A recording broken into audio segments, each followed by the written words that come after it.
Hello traders, welcome back to our channel. दोस्तों, आज के वीडियो में हम एक स्विंग ट्रेडिंग स्ट्रैटेजी डिस्कस करने वाले हैं जहां पे हम ईएमए यानी कि एक्सपोनेंशियल मूविंग एवरेज का इस्तेमाल करेंगे। बहुत ही आसान सी और बहुत ही बढ़िया तरीके से वर्कआउट होने वाली ये स्ट्रैटेजी है जहां पे आपको रिस्क रिवॉर्ड भी बढ़िया मिलेगा। ये स्ट्रैटेजी ऐसी है कि हम स्ट्रॉन्ग स्टॉक में ये स्ट्रैटेजी अप्लाई करने की कोशिश करेंगे, एक स्विंग सही जगह पे कैप्चर करने की कोशिश करेंगे और प्रॉफिट ले लेंगे। दोस्तों, जनरली क्या होता है कि जब भी हम स्विंग ट्रेडिंग करते हैं तो सही लेवल पे एंट्री बनाना बहुत ही इंपॉर्टेंट होता है। अगर आपने अच्छा खासा स्टॉक ढूंढ लिया है लेकिन उसमें अगर आप गलत एंट्री करते हैं तो आपको सही तरीके से प्रॉफिट नहीं मिलेगा। आपका अगर एंट्री सही नहीं रहेगा तो आपको बहुत सारा वेट भी करना पड़ता है अच्छा खासा प्रॉफिट कमाने के लिए, इवन आप अच्छे स्टॉक में भी पोजीशन बना रहे हैं तो भी। लेकिन अगर आप अच्छे खासे स्टॉक में सही लेवल पे एंट्री करते हैं तो भी आपको बहुत टाइम पे बहुत ही बढ़िया रिटर्न मिलता हुआ दिखता है। इवन कभी कभी ऐसे स्टॉक होते हैं कि जो इवन फंडामेंटली स्ट्रांग भी नहीं होते, लेकिन आपको अगर वो आपके ट्रेडिंग स्ट्रैटेजी के हिसाब से सिग्नल दे रहे हैं और आप सही लेवल पे एंट्री कर रहे हैं और सही लेवल पे आपका स्टॉप लॉस बैठ रहा है और टारगेट भी सही लेवल पे बैठ रहा है, तो इवन फंडामेंटल वीक रहने के बावजूद टेक्निकली जब भी स्टॉक आपको स्ट्रांग दिखने लगता है तो अगर आप सही लेवल पे एंट्री करके पोजीशन बनाते हैं तो डेफिनेटली आपको अच्छा खासा रिजल्ट मिलने की संभावना होती है, क्योंकि आपने सही लेवल पे एंट्री की है। और मान लीजिए कि अगर ट्रेड भी गलत जाता है तो भी आपका स्टॉप लॉस नज़दीक है, क्योंकि एंट्री सही है तो स्टॉप लॉस नज़दीक है तो लॉस कम होगा, और सही से स्टॉक जाएगा तो टारगेट बढ़िया मिलेगा। तो उस तरह के स्टॉक किस तरह से ढूंढे जाते हैं कि जहां पे सही लेवल पे एंट्री बने और उसके बाद प्रॉफिट भी बढ़िया सा मिले। तो यहाँ पे हमने एक ईएमए का सेटअप का कॉम्बिनेशन किया है जिसके ज़रिए हम एक प्रॉपर सेटअप ढूंढने की कोशिश करेंगे और बढ़िया सा ट्रेड ले लेंगे। वीडियो में आगे बने रहिएगा, आपको धीरे धीरे स्ट्रैटेजी भी पता लग जाएगी और आखिर में हम एक चार्ट के जरिए एग्जाम्पल भी देखेंगे। पहले हम यहाँ पे इंट्रोडक्शन देखते हैं, उसके जरिए आपको स्ट्रैटेजी के बारे में कुछ इन्फॉर्मेशन पता लग जाएगी। अगर आप बिगिनर लेवल के लोग हैं तो डेफिनेटली ये स्ट्रैटेजी आपके लिए है। और जनरली ये स्ट्रैटेजी में क्या होता है कि जैसे कि अगर आप स्विंग ट्रेडिंग करना पसंद करते हैं तो पहले मैं आपको बता दूं कि स्विंग क्या होता है। तो जनरली अप ट्रेंडिंग स्टॉक में स्टॉक ऊपर जाएगा, हायर टॉप बनाएगा, नीचे आकर हायर बॉटम बनाएगा, और ये हायर बॉटम को आइडेंटिफाई किया जाता है, यहाँ पे पोजीशन बनाई जाती है और यहाँ से एक अपस्विंग बनता है, यहाँ पे नया हायर हाई बनता है और ये अपस्विंग को कैप्चर करके इतने ही स्विंग में प्रॉफिट कमाया जाता है। ये स्विंग ट्रेडिंग होती है। तो ये बॉटम और ये टॉप आइडेंटिफाई करने के लिए आपको बहुत सारे स्विंग ट्रेडिंग के स्ट्रैटेजीज मिल जाएंगे, राइट। कोई आरएसआई का इस्तेमाल करेगा, कोई एमएसीडी का इस्तेमाल करेगा, कोई पैराबोलिक सार का इस्तेमाल करेगा, कोई स्टोकेस्टिक का इस्तेमाल करेगा, कोई ईएमए का कॉम्बिनेशन करके ट्रेड करेगा, कोई एसएमए का कॉम्बिनेशन करेगा, कोई सुपर ट्रेंड का इस्तेमाल करेगा। तो वैसे तो स्ट्रैटेजीज बहुत सारे होते हैं, इवन लोग इंडिकेटर्स का इस्तेमाल ना करते हुए खाली प्राइस एक्शन को देखकर भी स्विंग ट्रेडिंग करते हैं, राइट। तो स्विंग ट्रेडिंग के भी बहुत सारे स्ट्रैटेजीज होते हैं। हमने यहाँ पे जो स्ट्रैटेजी इस्तेमाल की है वो एक पुल बैक स्ट्रैटेजी है ईएमए का इस्तेमाल करके। पुल बैक स्ट्रैटेजी जो भी हम इस्तेमाल करने वाले हैं वो एक अच्छे खासे स्ट्रॉन्ग ट्रेंडिंग मार्केट में और अच्छे खासे स्टॉक में जो कि स्ट्रॉन्ग ट्रेंडिंग में ट्रेड कर रहा है उस तरह के स्टॉक में हम ये स्ट्रैटेजी का इस्तेमाल करने वाले हैं। दोस्तों, अगर आपको स्टॉक मार्केट सीखना है तो अमेजोन पर जाकर आप हमारी बुक पढ़ सकते हैं या तो यूडेमी पे जाकर आप हमारे वीडियो कोर्सेज भी देख सकते हैं। ईएमए पुलबैक जो स्ट्रैटेजी है, ये स्ट्रैटेजी के साथ ट्रेड आइडेंटिफाई करने के लिए हमने यहाँ पे खाली दो इंडिकेटर्स का इस्तेमाल किया है। पहला है 20 exponential moving average and second है 50 ईएमए। 20 ईएमए आपको इमीडिएट शॉर्ट टर्म का ट्रेंड बताएगा और 50 ईएमए आपको शॉर्ट टर्म का ट्रेंड बताएगा। तो 20 ईएमए इमीडिएट शॉर्ट टर्म का ट्रेंड और 50 ईएमए शॉर्ट टर्म का ट्रेंड। यानी क्या कि जब भी प्राइसेस ट्रेड करते रहते हैं इस तरह से तो 20 ईएमए आपको प्राइसेस के नज़दीक इस तरह से दिखेगा और ये इमीडिएट शॉर्ट टर्म का ट्रेंड आपको बताएगा, और यहाँ पे 50 ईएमए आपको थोड़ा दूर दिखेगा इस तरह से और ये शॉर्ट टर्म का ट्रेंड बताएगा। जैसे ही प्राइसेस से नीचे आकर ईएमए 20 को क्रॉस करके नीचे जाते हैं तो ये एक एग्जिट क्राइटेरिया हो सकता है इमीडिएट शॉर्ट टर्म के स्विंग का। अगर आप और भी होल्ड करना चाहते हो तो आप होल्ड कर सकते हैं। अगर ये 50 ईएमए को क्रॉस करके नीचे जाकर क्लोज आउट देता है तो ये शॉर्ट टर्म का ट्रेड बन जाता है। तो स्विंग और शॉर्ट टर्म में ये डिफरेंस होता है। स्विंग में भी आप अलग अलग तरीके से स्विंग कर सकते हैं, जैसे कि 13 EMA का भी आप सहारा ले सकते हैं। 13 EMA के नीचे अगर प्राइसेस क्लोज आउट दे रहे हैं तो आप एग्रेसिवली स्विंग ट्रेडिंग कर रहे हैं, जैसे ही ट्रेंड चेंज होता है आप इमीडिएटली एग्जिट कर रहे हैं। 20 EMA थोड़ा सा कम एग्रेसिव हो जाता है लेकिन ज़्यादा प्रॉफिट बनने की संभावना होती है, और 50 EMA पूरी तरह से यहाँ पे पीसफुल होता है, जहाँ पे और भी ज़्यादा प्रॉफिट बनेगा लेकिन समय भी ज़्यादा देना पड़ेगा। हमने यहाँ पे दोनों का कंसिडरेशन करते हुए कि पूरी तरह से एग्रेसिव भी नहीं करना है और पूरी तरह से ज़्यादा समय देकर भी नहीं करना है, तो एक मिडल वे कंसिडर करते हुए हमने यहाँ पे 20 EMA और 50 EMA लिया है। ये स्ट्रैटेजी किस तरह से है थोड़ी देर बाद आपको पता लग जाएगा। स्ट्रैटेजी डिस्कस करने से पहले हम ये देखते हैं कि ये स्ट्रैटेजी के साथ ट्रेड करने के लिए हमें किन मार्केट कंडीशंस को देखना होगा।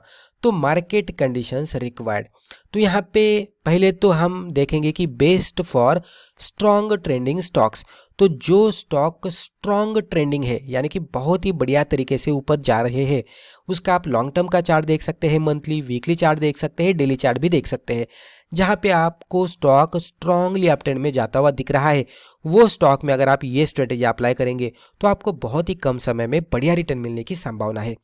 उसी के साथ मार्केट कंडीशन भी अगर आप देखते हैं, अदर मार्केट कंडीशन जैसे कि निफ्टी भी स्ट्रांगली मोमेंटम में है, ये स्टॉक जो सेक्टर में काम करता है वो सेक्टर भी स्ट्रांगली मोमेंटम में जा रहा है, और मान लीजिए stock mid cap, small cap या तो जो भी पर्टिकुलर कैपिटलाइजेशन वाइज जो भी कैटेगरी में आता है वो भी अगर स्ट्रांगली अप ट्रेंड में जाता हुआ दिख रहा है तो डेफिनेटली वहां पे ये स्ट्रेटेजी अच्छी तरह से आपको वर्कआउट होती हुई दिखेगी। अभी यहाँ पे हम देखते हैं कि बाइंग सेटअप किस तरह से है। अभी मान लीजिए कि मार्केट कंडीशंस आपके क्राइटेरिया को सेटिस्फाई कर रहे हैं, तो उसके हिसाब से अगर आपको कोई स्टॉक में ट्रेड करना है तो स्टॉक कौन से क्राइटेरिया को सेटिस्फाई करना चाहिए वो अब हम देखते हैं। तो स्टेप 1 में हमें क्या करना है, 20 EMA अबव 50 EMA, यानी कि 20 EMA आपका यहाँ पे होना चाहिए और 50 EMA आपका नीचे होना चाहिए, राइट। और प्राइसेस कहाँ पे होने चाहिए, तो डेफिनेटली प्राइसेस ये दोनों के ऊपर होने चाहिए यहाँ पे, राइट।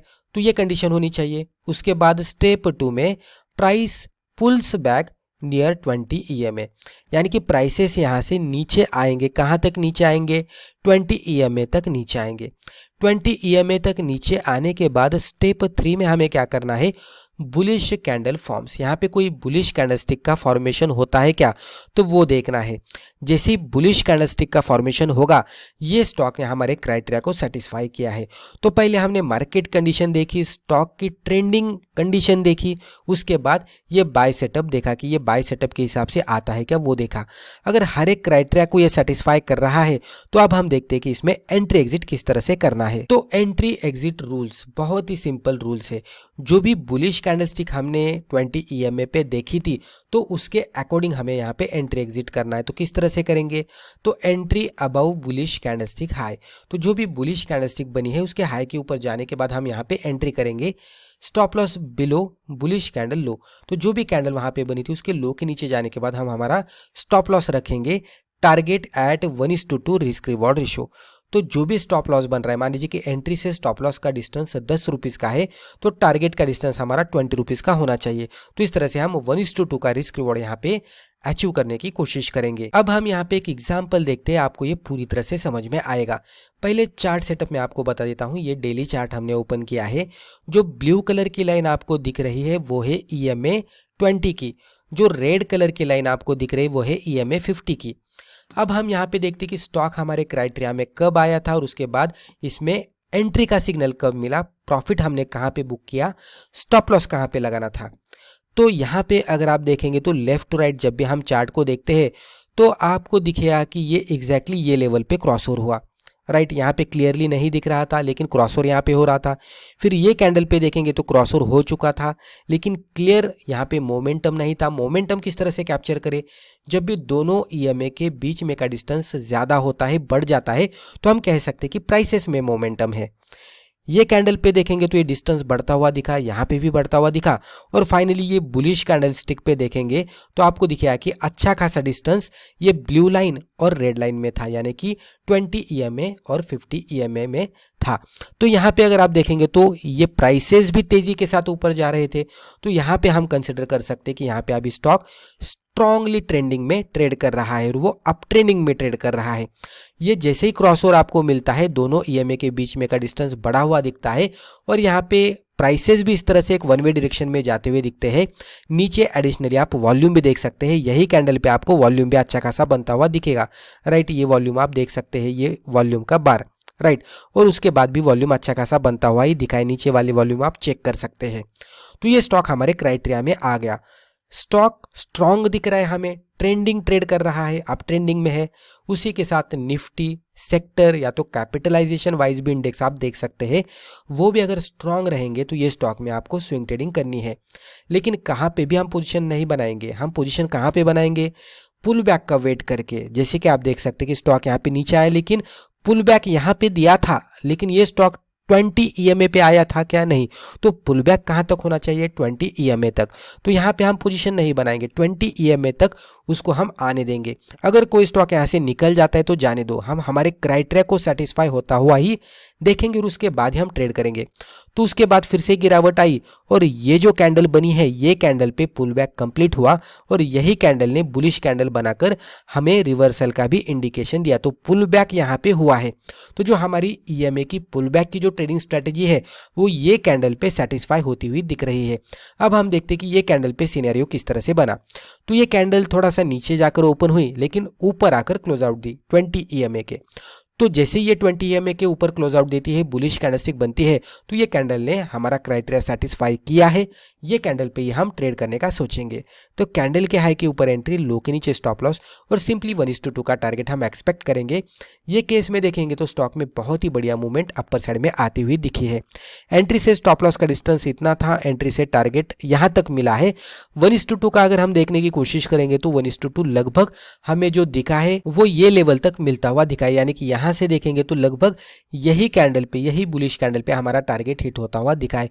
तो कुछ ही दिन में हमारा टारगेट यहाँ पे हिट हुआ है और जो इसमें फिर फर्दर 1:3 या 1:3 से भी ज्यादा रिटर्न मिलता हुआ दिखा है, वो बोनस रिटर्न हम कंसिडर कर सकते हैं। अगर आप ट्रेलिंग बेसिस पे लेके जाते तो वो भी रिटर्न यानी कि मैक्सिमम प्रॉफिट यहाँ पे कमाने की कोशिश कर सकते थे।